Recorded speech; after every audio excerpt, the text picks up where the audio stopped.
Nós vamos, nesse momento, introduzir a pregação com a leitura do domingo 7, que nos fornece o contexto para a pregação, que é a doutrina da fé.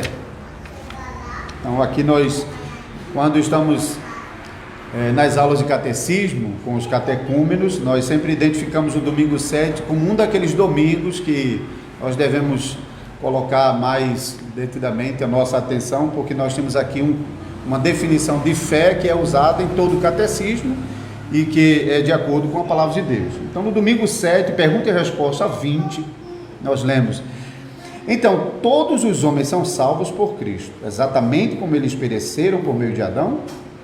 Não.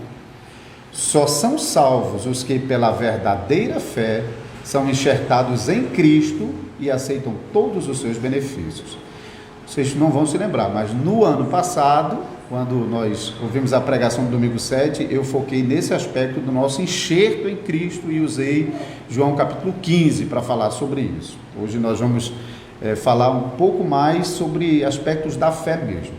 Então, perguntei a resposta 21. O que é a verdadeira fé? A verdadeira fé é a convicção com que aceito como verdade tudo aquilo que Deus nos revelou em sua palavra. É também a firme certeza de que Deus garantiu, não só aos outros, mas também a mim, perdão de pecados, justiça eterna e salvação por pura graça e somente pelos méritos de Cristo. O Espírito Santo opera essa fé em meu coração por meio do Evangelho. Pergunta aí, resposta 22. Então, em que o cristão tem de acreditar? Isso tem a ver com a definição de fé. Então, se fé é crer no que a Bíblia diz, então o que exatamente tem que acreditar? Então, um resumo dessa fé, que nós costumamos usar no culto da noite, é o credo apostólico, que se segue em tudo que está prometido no Evangelho, que nos é ensinado resumidamente pelos artigos da nossa fé cristã, universal e indubitável. A pergunta e resposta 23, que artigos são esses? Creio em Deus Pai Todo-Poderoso, Criador do céu e da terra, e em Jesus Cristo, seu único Filho, nosso Senhor, que foi concebido pelo Espírito Santo, nasceu da Virgem Maria, padeceu sob Pôncio Pilatos, foi crucificado, morto e sepultado, desceu ao inferno. No terceiro dia ressurgiu dos mortos, subiu ao céu e está sentado à direita de Deus Pai Todo-Poderoso, de onde há de vir a julgar os vivos e os mortos. Creio no Espírito Santo, na Santa Igreja Universal de Cristo, na comunhão dos santos, na remissão dos pecados, na ressurreição do corpo e na vida eterna. Amém. Agora vamos voltar ao texto de Efésios, capítulo 2, vamos fazer a leitura dos versículos 1 a 10.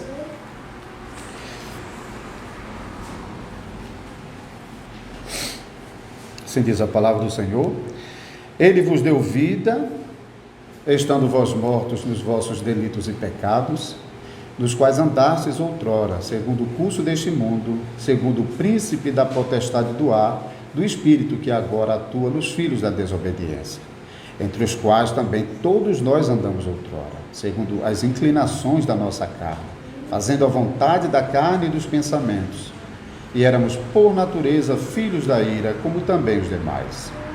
Mas Deus, sendo rico em misericórdia, por causa do grande amor com que nos amou, e estando nós mortos em nossos delitos, nos deu vida juntamente com Cristo, pela graça sois salvos. E juntamente com Ele nos ressuscitou e nos fez assentar nos lugares celestiais em Cristo Jesus, para mostrar nos séculos vindouros a suprema riqueza da sua graça, em bondade para conosco, em Cristo Jesus. Porque pela graça sois salvos, mediante a fé, e isso não vem de vós, é dom de Deus, não de obras, para que ninguém se glorie. Pois somos feitura dele, criados em Cristo Jesus para as boas obras, nas quais Deus de antemão preparou para que andássemos nelas. Vamos orar? Senhor Deus, obrigado que estamos aqui e podemos ouvir a leitura solene da Tua Palavra. dá temor ao nosso coração, Senhor. Nos humilha, nos ameaça, nos corrige, nos ensina. Mas faze isso, Senhor, para dirigir a nossa fé ao Salvador Jesus Cristo, onde encontramos justiça perfeita e salvação. Então alegra-nos, Senhor, com a promessa da redenção dos nossos pecados que o Evangelho nos anuncia. Faze isso, nós te suplicamos mais uma vez, enquanto ouvimos a leitura da Tua Palavra e também a pregação dela. Abençoa-nos como Teu povo da aliança, abençoa o pregador, abençoa os púlpitos das igrejas fiéis de Jesus Cristo espalhadas em todos os lugares. Em nome do Salvador Jesus nós choramos. Amém.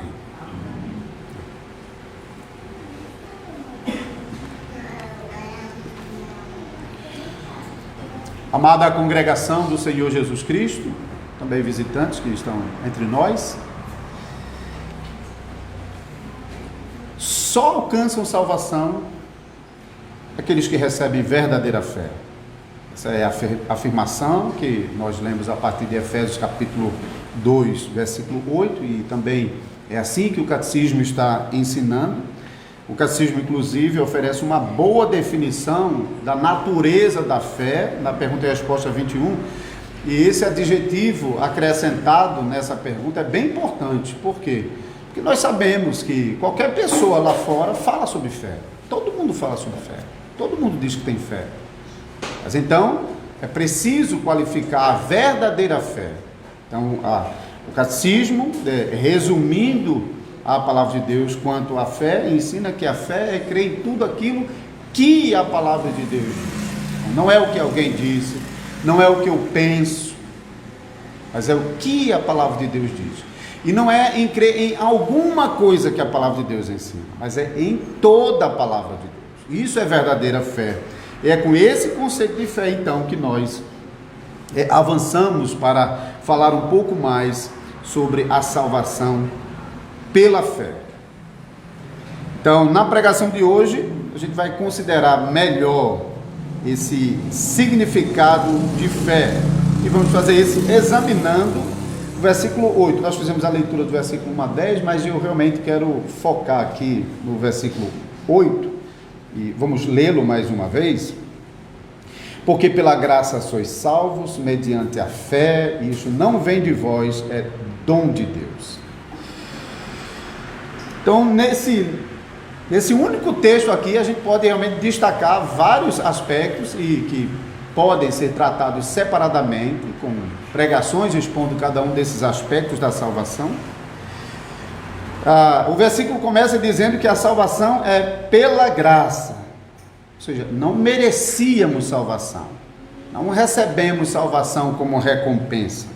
Deus nos concede salvação gratuitamente. Misericórdia e graça, esses dois conceitos, nós vamos voltar a ele na pregação de logo mais à noite, no capítulo 2 do livro de Juízes. O texto nos diz ainda que a salvação é pela instrumentalidade da fé. Então aqui nós lemos, mediante a fé. Só para vocês saberem que na primeira frase, porque pela graça não existe a palavra pela, lá no texto grego não tem o pela, mas aqui existe uma expressão que já inclui o pela. Mas quando trata sobre mediante a fé, tem uma partícula específica para falar sobre a fé, pela instrumentalidade da fé. É melhor do que através. Às vezes a gente usa a palavra através, mas através é a ideia de atravessar, passar por, pela instrumentalidade. Então, aqui a gente chama isso em grego de dativo instrumental, quer dizer, a fé é o instrumento que está sendo usado para operar. Então, às vezes a tradução por meio da fé, eu acho que é boa, ajuda a compreender realmente o sentido. O texto diz ainda que a salvação não vem de vós, então a procedência da salvação não é do homem, não é da terra. Domingo passado nós falamos sobre a origem, da salvação. Não é do homem nem da terra. A salvação é de Deus. Quer dizer, a procedência da salvação vem do céu, de Deus, em contraste com o conceito que normalmente temos ouvido no mundo. Ainda a salvação é um dom de Deus, dádiva, presente, recebido, não conquistado, não merecido. Em outro momento nas pregações do catecismo, nós ainda vamos voltar para esse texto de Efésios capítulo 8 e vamos tratar outros aspectos dele, por exemplo, o lugar das obras na salvação. Tem um lugar da obra na salvação, a gente vai tratar isso mais especificamente em outro momento. Agora, nosso foco é realmente o significado da fé e o lugar da fé na salvação. Quero chamar agora a atenção de vocês para um outro detalhe aqui no texto. Esse é muito mais importante do que o que eu mencionei anteriormente, que é a palavrinha isto. Veja aí, porque pela graça sois salvos, mediante a fé, e isto não vem de vós, a dom de Deus. Então, esse isto é uma palavrinha só, mas tem gerado muitas discussões no ambiente teológico quando se está tratando da salvação pela graça, pela fé, porque, então, geralmente quem nega a salvação pela graça, pela fé, costuma usar a explicação desse pronome aqui, porque esse pronome aqui é um pronome neutro, não só no português não, tá? No português também ele é pronome neutro, né? A gente tem esta, este e tem isso, né? Pronome neutro. A diferença é que no português nós não temos substantivos neutros, né? Para combinar, para concordar. No grego tem. O grego tem substantivos femininos, masculinos e neutros. E normalmente o grego faz concordância entre os pronomes e os substantivos. Isso é realmente o normal, o regular. Então o argumento aqui é que as duas palavras que vêm anteriormente são palavras femininas. Graça e fé, não só no português, mas também no grego, são palavras femininas. Então, esse isto não está concordando com essas palavras, portanto, eles não podem afirmar que a graça e a fé vêm de Deus, que não tem nada no homem. Então, eles tentam mexer com o argumento de que a salvação é obra de Deus, que a graça é obra de Deus e que a fé é obra de Deus. Mas, como acontece também no português, por exemplo, no português a gente nem tem pronome, nem tem substantivos neutros. Então o pronome neutro vai concordar com o quê, se a gente não tem substantivo neutro, né? Mas quando a gente usa o português, a gente entende. Quando a gente geralmente usa o pronome neutro, a gente está se referindo a um aspecto mais abrangente do assunto que a gente está tratando. Muitas vezes isso substitui todo o argumento, todo o assunto. É isso também que está acontecendo aqui. Então, o pronome isto é para se referir a toda a cadeia de informação que o apóstolo está oferecendo aqui. Então, não apenas a fé, não apenas a graça, mas também a fé, essas coisas são dons de Deus, vêm de Deus. Portanto, a graça, mas também a fé, tem a sua origem em Deus, ela vem de Deus. A explicação que o catecismo está dando para a verdadeira fé é importante, por quê?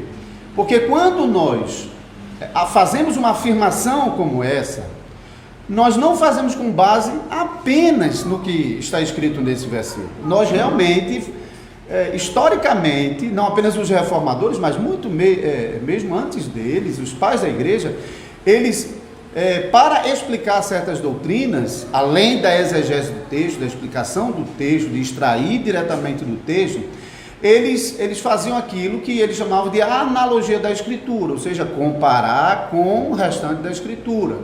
E também o conceito de analogia da fé, ou seja, aquilo que a igreja já confessa. A igreja não pode confessar aqui uma coisa que vai ser contrária ao que ela confessa em outros lugares.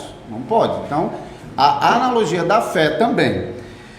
Mas agora, em se tratando da explicação da doutrina, é importante a gente notar que tem outras passagens da Escritura que nos mostram claramente que a origem da fé é de Deus, não é do homem. Já vimos um pouco sobre isso semana passada, mas vamos acompanhar algumas leituras, começando com Atos, capítulo 3, versículo 16.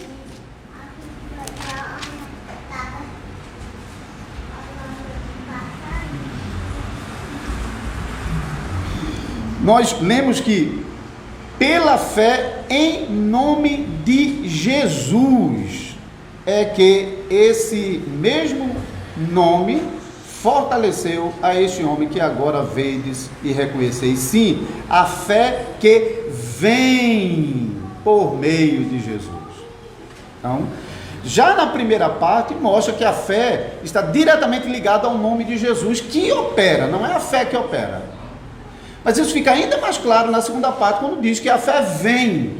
Ela não está no homem, ela não é do homem, não é produzida pelo homem, mas ela vem. Vem por meio de Jesus. Outro texto, Romanos capítulo 10, versículo 17.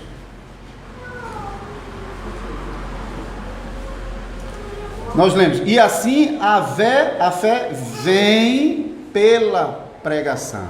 A fé, ela chega até nós e é operada em nós, trabalhada em nós, por meio de um outro instrumento, de um outro meio de graça, que é a pregação.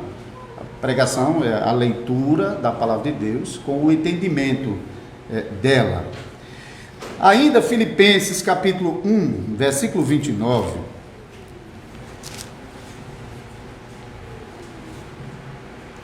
Nós lemos, porque vos foi concedida a graça de padecer por Cristo e não somente de crerdes nele. Então, crer nele é uma graça que foi concedida, veio, chegou, aconteceu, não é do homem, não está no homem. E para a conclusão, 2 Pedro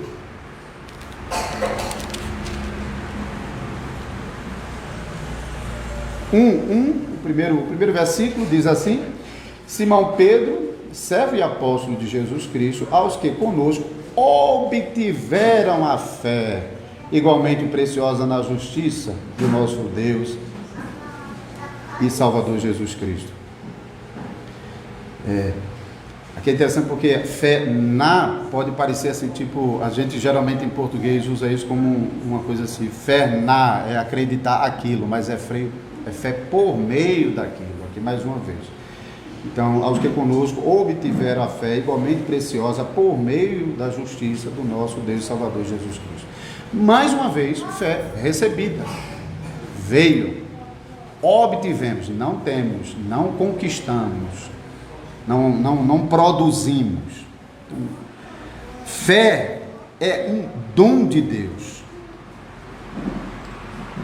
Um dom de Deus que tem sido usado pelo próprio Deus para, por meio da fé, operar a salvação em nós. Então, a salvação é uma grande bênção que Deus opera em nós por meio da salvação que Ele anteriormente operou em nosso coração, nos preparou para receber a salvação. Uma coisa um pouco diferente disso é um conceito de graça preveniente, talvez vocês já ouviram falar, que ensina que já há uma graça geral que habilitou a todos a isso. Então, todo mundo de fato pode responder com fé, porque já há uma graça preveniente que criou um ambiente favorável para agir com fé. Então, todo mundo pode agir com fé. Não precisa de uma ação especial, direta, particular, exclusiva no indivíduo para que ele responda com fé. Mas nós, não apenas de hoje, mas de outras pregações, estamos sempre ouvindo de diversas passagens da Escritura que nós somos dependentes da ação de Deus para agir com fé. Efésios 2, o primeiro versículo, o nosso estado espiritual é estado de morto. A descrição, às vezes alguns gostam de usar outro, dizem, aqui está falando morto, mas tem outro lugar que fala enfermo, doente. Não está completamente morto, Mas a outra figura usada por Paulo é com o mesmo sentido. É para falar que era impossível, que Paulo, quando vai dizer, até usa a palavra impossível. Era impossível porque estava enferma por causa do pecado. Então a lei não conseguia fazer porque estava enferma. É outra linguagem, mas o sentido é o mesmo. O homem está incapacitado de responder por si só ao chamado do Evangelho para a salvação. A fé, portanto, é um instrumento que Deus planta em nosso coração, por meio do qual nós recebemos a salvação como se fosse a mão que recebe o presente. Recebemos o presente e estendemos as mãos para receber o presente. Então, a fé é esse instrumento que recebe a salvação. Então, fé, portanto, não é a justiça que Deus requer para a salvação, como disse Jacó Armínio, vocês devem conhecer, né? Armínio ensinou que Deus aceitava a fé no lugar da justiça. Preste atenção nisso. É a tradução que ele dá para Efésios capítulo 2, versículo 8. Pela graça sois salvos por meio da fé. Esse por meio da fé, ele vai ligar com Romanos capítulo 4. Lá em Romanos capítulo 4, vai mais uma vez aparecer essa expressão ligada com a justiça. E Armínio ensinou então que a fé é uma coisa que Deus aceita de nós em lugar da justiça. Qual é a justiça que Deus exige de nós? A obediência perfeita à lei. Deus não exige menos do que 100% daquilo que a lei manifesta sobre a sua vontade. Mas o fato é, não conseguimos, ninguém consegue. E os próprios arminianos e Armínio reconheciam que ninguém conseguia. Mas qual foi o argumento de Armínio? É que Deus aceita a fé no lugar da justiça. Essa justiça já foi alcançada por Cristo, Deus já tem por meio de Cristo. Agora, com base na sua fé, você vai ter acesso a essa justiça, porque Deus vai aceitar a sua fé, a sua pequenina obediência, um pouquinho que você tiver, a migalha que tiver no seu bolso, os 10 centavos que sobrar, ele vai aceitar isso no lugar da fé, como se fosse, no lugar da justiça, como se fosse justiça. Se você vai pegar os 10 centavos, vai dar para Deus, e Deus vai receber aquilo como se fosse os 100% da sua dívida. Então, essa ideia de fé, ela transforma a fé em uma obra humana, que está de alguma, embora Armínio ele não dizia de jeito nenhum que era uma recompensa da fé, ele diz não há mérito na fé, ele dizia isso, ele afirmava isso, mas ao mesmo tempo, ele estava deixando na fé alguma coisa para a salvação. Deus pode fazer quase tudo, ou tudo no sentido que ele enviou Jesus, mas no final das contas, Deus fica esperando, para ver qual vai ser a sua reação. Então, de alguma maneira, o homem garante lá o seu lugarzinho na fé. Então, Armínio costumava dizer que o ato de crer é aceito por Deus como se fosse a nossa justiça. Então, se eu creio, então Deus vai me salvar usando a obra de Cristo, mas como resposta à minha fé. Então, esse entendimento causou muito alvoroço na igreja, porque no final das contas, quando você vai comparar o que o restante da Bíblia fala sobre fé, isso vai ferir um princípio que aqui no texto a gente encontra geminado, juntinho, que é a ideia de que na salvação do pecador, toda a glória fica com Deus. Deus não divide a sua glória com ninguém. O homem não participa dessa glória nem um pouquinho. Essa glória é total e exclusivamente de Deus, e é o que nós, voltando ao texto de Efésios, capítulo 2, depois dessa afirmação, que é categórica, o apóstolo Paulo, debaixo da iluminação do Espírito Santo, diz, não de obras, para que ninguém se glorie. Não tem espaço para nenhuma obra humana. E esse entendimento de fé, um ato de fé que Deus concede a fé, com base nele, passa a ser uma obra humana, mesmo que ainda se afirme que a fé foi gerada pelo Espírito Santo, que a fé veio de Deus, que a fé veio do céu, mas ainda fica no homem a capacidade de usar essa fé para alcançar o bem maior da salvação. Mas então não é o que nós estamos lendo aqui no versículo 9. Não de obras, para que ninguém se glorie. E em outro momento nós falaremos mais sobre essas obras e sobre o lugar dela na salvação. Concluindo, irmãos, não negamos que haja no homem uma grande responsabilidade na salvação. Isso, às vezes, ontem mesmo, lendo um comentário em uma rede social, alguém colocou lá, se não houvesse, se o homem não respondesse afirmativamente a sua salvação, não existiria tantas exortações na Bíblia para que o homem agisse de modo correto, obedecesse, cresce. Por que a Bíblia está chamando e exigindo se o homem não é responsável, se o homem não tem um papel nessa resposta? Nós já começamos o culto respondendo isso. Todo domingo nós respondemos a isso. Nós ouvimos os 10 mandamentos. Mas quando nós ouvimos os 10 mandamentos, nós entendemos que a gente não consegue obedecê-los. Então, a exigência dos 10 mandamentos é lei. Quem quiser ser salvo pela lei, pela obediência aos mandamentos, então tem que obedecer os mandamentos completamente, 100%. Você não pode quebrar. Mas dentro da lei tem evangelho. O evangelho não diz o que a gente tem que fazer, mas o evangelho anuncia o que Deus fez por nós. Não é a nossa obediência que alcança a salvação, mas é aquilo que Deus fez por nós, e em nosso favor, é isso que alcança a salvação. Então, quando nós ouvimos os 10 mandamentos, nós não ficamos pensando, e agora, como é que eu tenho que obedecer isso para ser salvo? Não, nós aprendemos que essa exigência de Deus foi cumprida por Cristo, e agora eu vou a Cristo para pegar dessa obediência e trazer para mim, como se fosse minha. Então ela vem de Cristo, por meio da fé. A fé é o presente que, as mãos que recebem esse presente. Então não negamos a responsabilidade do homem na salvação de jeito nenhum.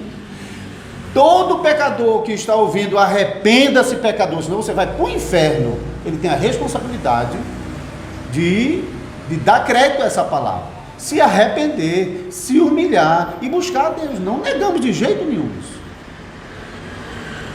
Mas ele vai conseguir fazer isso? Esse é o ponto. Não é que nós negamos que o homem seja responsável. Ele é responsável por seu pecado e ele é responsável diante do chamado para o arrependimento e a fé, para a salvação. Mas o ponto é que ele não está habilitado, capacitado a responder com fé. Se ele não for auxiliado, ele vai ouvir e vai para o inferno. Não, ele não é capaz de escapar da condenação ao ouvir o chamado do Evangelho, porque ele não pode, os dons que ele possuía, com os quais ele foi dotado na criação, esses dons foram perdidos na queda, lá no paraíso. O homem perdeu, o homem não tem mais essa capacidade. Por isso nós continuamos a afirmar que é necessário que Deus haja primeiro, e a gente falou sobre isso no domingo passado de manhã. Quem começa agindo? Quem age primeiro? O ponto não é que o homem tem que crer, o homem tem que crer. Então o homem não é um robô que fica lá e Deus fica fazendo. Não, o homem crê. O homem é responsável. Ele tem que agir, mas o ponto é, quem começa é o homem, e aí o homem dá pontapé inicial e Deus faz o resto. Não. Deus dá o pontapé e faz o resto. E o homem participa, pela graça de Deus, desse restante de obra graciosa, porque ele crê porque Deus deu a fé, ele abraça porque Deus concedeu, ele deseja, ele ama porque Deus operou essas coisas no coração dele, e não porque quaisquer dessas coisas estivessem anteriormente já preservadas em seu coração. O homem não tem absolutamente. Então, para que o homem seja salvo, é preciso crer em Cristo. Para crer em Cristo, é preciso que o Espírito Santo plante a fé no coração dele e, por meio dessa fé, o dirija a uma confiança firme e salvadora em Jesus Cristo. Portanto, irmãos e irmãs, a Deus somente pertence a salvação, e a Deus somente pertence toda a glória pela salvação. Amém. Amém.